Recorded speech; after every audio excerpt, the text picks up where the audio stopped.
I guess you have like different income streams, and then there's like this super sexy word, passive income. You don't have to, drop any numbers or anything, but I'm just curious, what made you feel comfortable to say, I'm going to quit my job?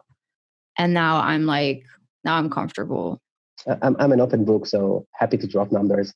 I'm going to drop a bomb, my dream income per month, although it doesn't have to be per month because you can have also the right net worth, is around $30,000 a month to live comfortably. Now, this sounds like an insane amount of money per month, and obviously I would not spend it. I don't think I ever in my life spent this amount of money in a month, right? So right now I have passive income of about $5,000 to $6,000 a month, and it changes.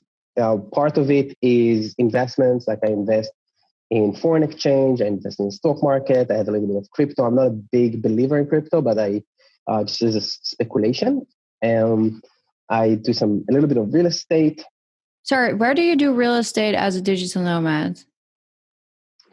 I invest in syndicates and boutique investment groups that they hold the real estate. So I don't have the real estate really under my name. I don't hold to the cement and the metal beams, but just as part of like equity in that company, right? So that pay dividends or monthly payment, but it's all based on real estate. I aim for investments that generate at least or yield at least 10% a year. So some of them are 8 to 10, others 15, 20%. And it's a mix, and I think my portfolio is well balanced right now, although I'm always looking for an opportunity. But you need to invest every dollar. Aside of, the way I see it, we all need to have a 6 to 9 months emergency fund, and that means saving for about 6 months of living, which are not invested anywhere. And after that, every dollar should be invested. Even if it's cent and another cent and another cent, that's how you build wealth and you reach your financial goals.